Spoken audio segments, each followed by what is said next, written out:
You know, when she walked out on the runway, I couldn't decipher what it was. And even in a still frame image, I cannot tell you what this is for the life of me.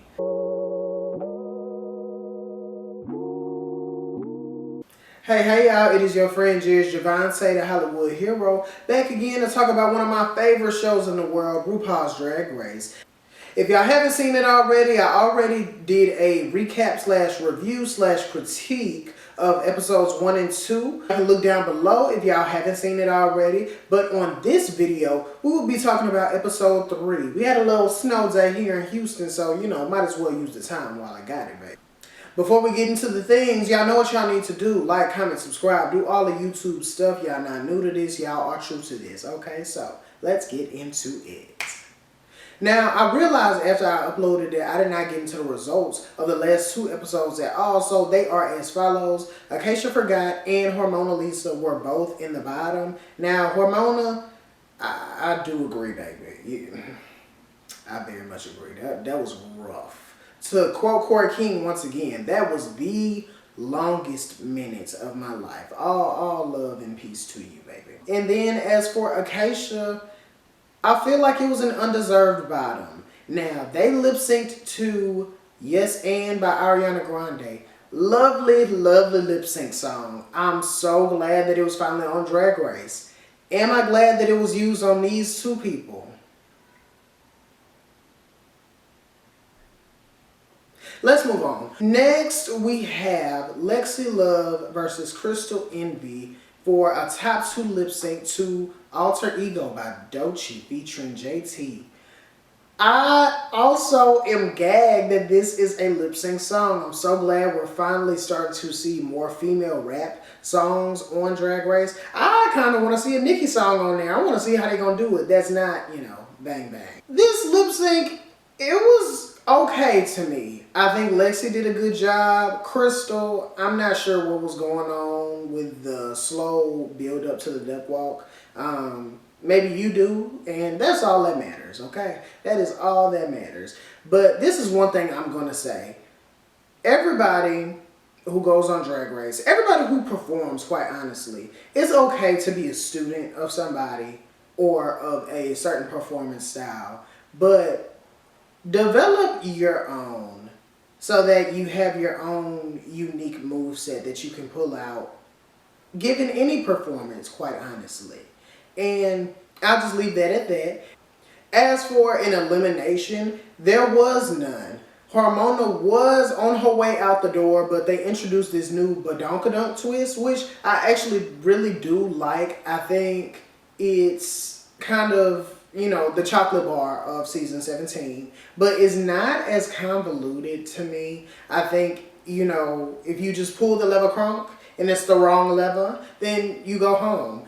And obviously these levers are not assigned to be the right or the wrong lever. Obviously production is 9 times out of 10 in the earpiece saying, okay, drop it, don't drop it. And, you know, this is going to be there too, but I'm all for it. Now, this week the Maxi Challenge is Monopulence. It's a design challenge based upon all of the colors of the properties on the Monopoly board. And I, for one, am all for it. Keep pushing with the original twists on old challenges. For example, the Dollhouse Design Challenge from last season, I really appreciated that. You know we're going to get a design challenge, a verse challenge, a girl group challenge, a set genre of challenges each season.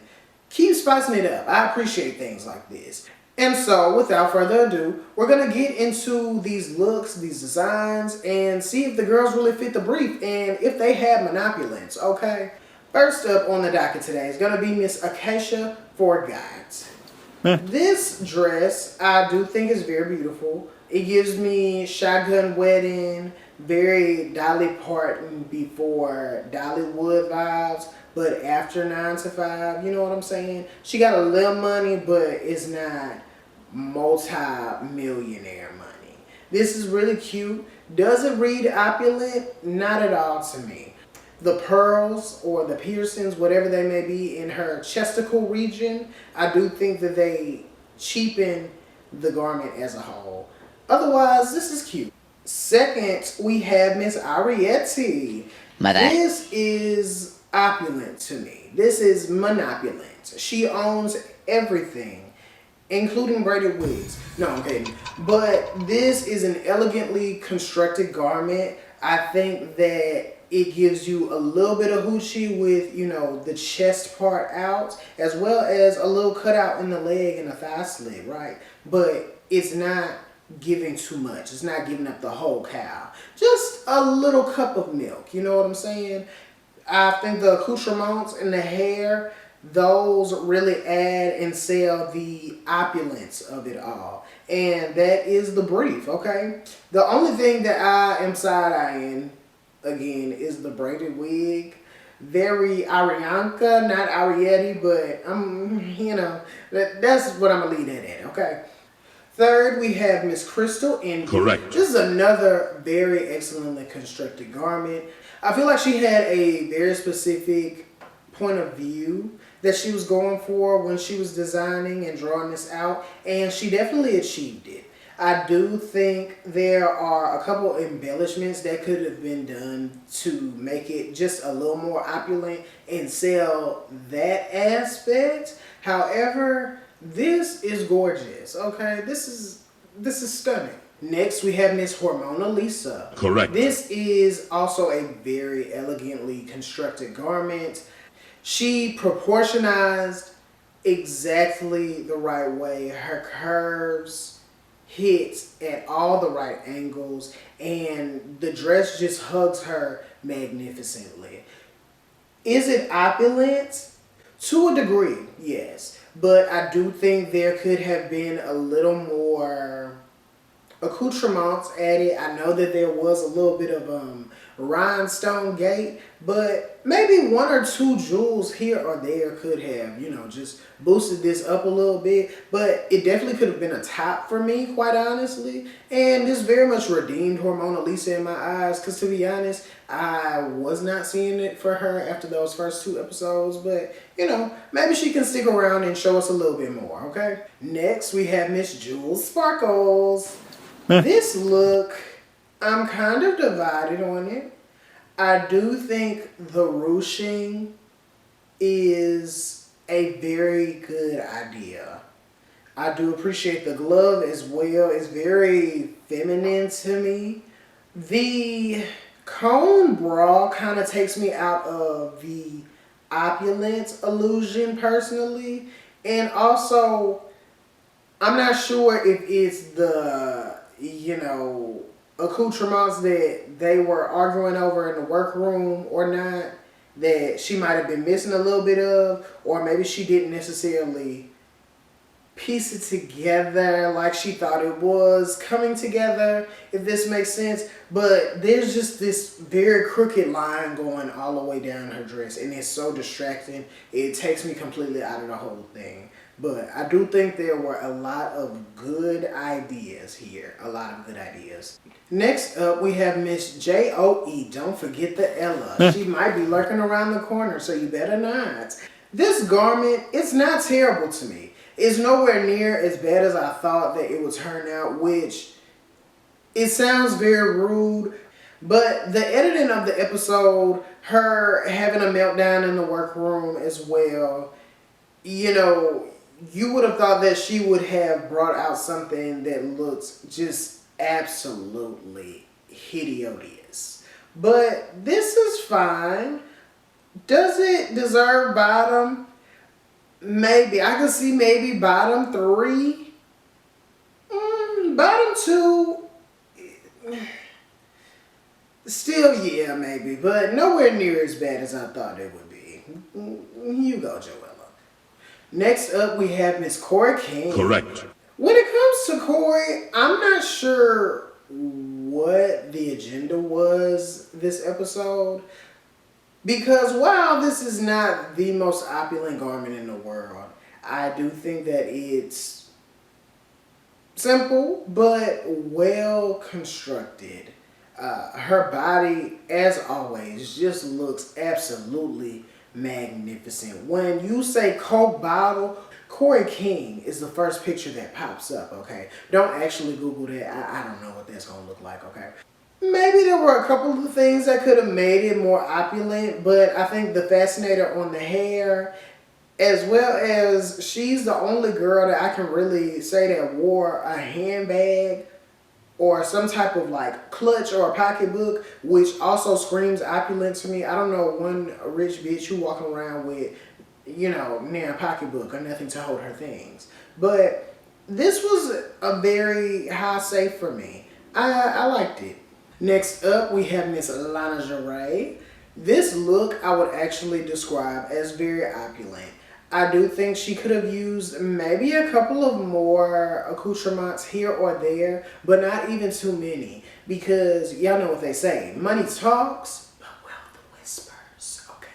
This reads to me as very much, a rich heiress going out on the town for, maybe a light shop in the open air market. Maybe a nice little lunch with a Chianti salad and a niçoise as well. You know what I'm saying? This is very cute. I enjoy it. Next up, we have Miss Lexi Love. This look, I think it's cute. The idea that she was going for was very much executed with the bold roll. I thought that was a neat idea. But opulent, mama, this is far from. One, while I appreciate the realness aspect that she's trying to give, you need to slap a few tracks on that head, put a wig on top, something. I understand the kind of like night out fashion killer doll that you're trying to give, but to read opulent, I don't know, the little tiny bun, it ain't giving that for me. And the construction of the dress or the shirt, quite honestly, because it don't even cover her coochie. Like, it's not it for me. I think it's a cute look overall, but opulent, she is far from. Next up, we have Miss Lucky Stars.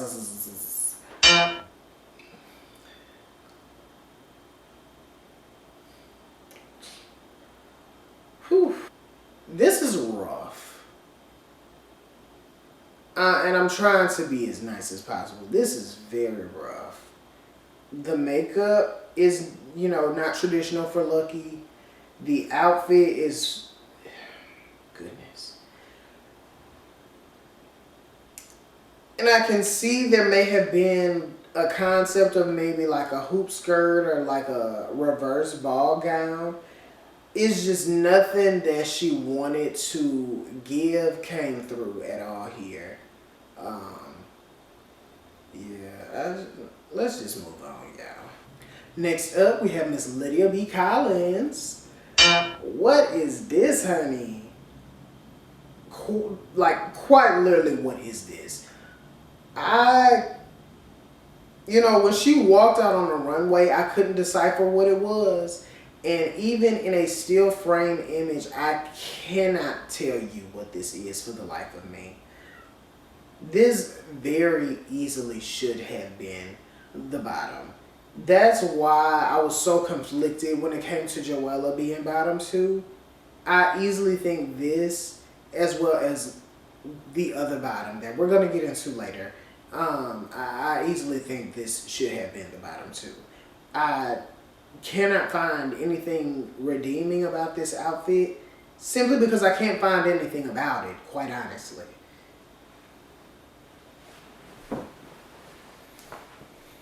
Next up, it do take nerve, and I believe she has all of it, baby. We have Miss Anya Nerve. Mother. This is so beautiful. This is the definition of opulent to me. She truly understood the brief, and I'm so proud. Especially because of the argument that happened between her and Jules that ended up spilling into a very, honestly, macro-aggressive tirade against her in Untucked. I really loved all the love that she received, not only from Rupaul, but the entire judges panel. She sold it effectively.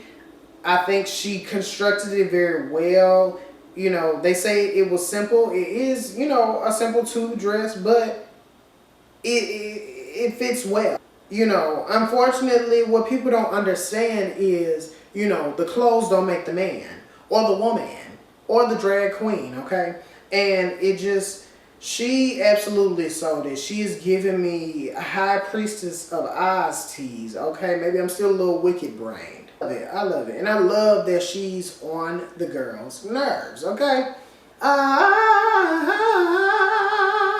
Next up, we have Miss Sam Starr. Mother. This garment, excellent. I love it, I love it, I love it. I will say when it comes to this glove, the sleeve that she has, I do wish she would have went the jewel sparkle route and brought it to kind of like a glove type moment or a cut off glove type moment, and just, you know, so that it's not so cut off. Now, but I really do appreciate the, look, I'm nobody's textile maker, but I guess you would call it a drop waist when it comes to the skirt portion. I think a lot of times the girls kind of do a hard line when it comes to design challenges and when it comes to these gowns in general, and it kind of makes you look really short, or it makes you look really like just compact. You know, Mario, think Mario after he got hit by a shell, and this does not. So well done, Sam, very well done. Lastly, we have Miss Susie Toots. Correct. Susan, this is gorgeous. I really enjoy the construction of the garment. I appreciate her sleeve going into a glove. I really think that's beautiful. I really enjoy the luxuriousness of this garment. This very much reads opulent to me. Then you cannot forget this body. This body. She's giving Corey King a run for her money, okay? I don't know where she pulled this ass from, but let me know if it's a little bit more in the back, okay? The only thing that I would have to say, but I do want to believe that this is, you know, something that's of the era. This wig, I don't quite understand it. If it's a devil horn type situation, could be cleaner. If not, hey, I'm not from the roaring 20s, okay? But I am in the 2020s, which is, whew, that's a little eerie. Okay, moving on. As for the results this week, our top three were Sam Starr, On Your Nerve, and Ariete, with Sam Starr taking home the win. I wouldn't have been mad if any three of them would have took home the win, but I really would have loved if Anya would have taken it home, just to, you know, put a little whipped cream and cherry on the little, you know, sewing fiasco that happened in the workroom. Especially because when Anya came into Untucked, I really did not appreciate the energy of them, you know, just dogpiling her. Quite frankly, to quote myself from the last video, they took down their pants and took a big old number 2. I mean, and it stank too, okay? And I just think that was really rude. From a competitive standpoint, from a sisterly standpoint, and just overall, man, like, it's just certain stuff that you don't say to people, no matter how you feel. Then our bottoms were Miss Joella, Corey King, and Lucky Stars. I would have easily traded out Corey King for Lydia. I have no idea what Corey was doing anywhere near the bottom this week.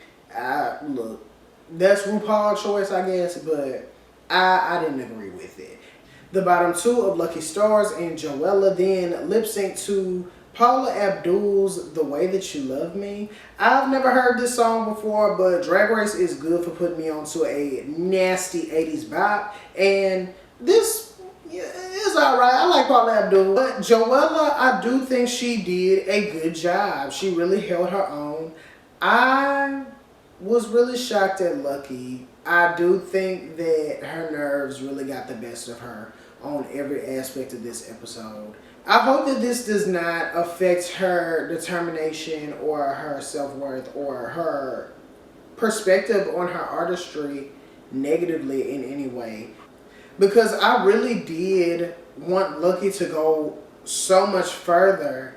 But hey, the lip sync was what it was. It was kind of a mess on Lucky's part. The shoes came off. It was a lot going on. But Joella, while she is slowly but surely kind of becoming my chaotic fave. She did a good job at the lip sync, I think. I don't know why I perceive Joella as somebody who wouldn't have delivered a solid lip sync. But I apologize for underestimating you, sister. You did good. And with that, we say goodbye to Lucky Stars because she did pull the lever crunk, but it was the wrong lever indeed. So, we'll be back for episode 4. I hope y'all enjoyed my commentary and critique. If you did, let me know. If you didn't, let me know. If it's a secret third thing, keep that to yourself, weirdo. Alright, I'll see y'all later. Peace out, bye. What is this, honey?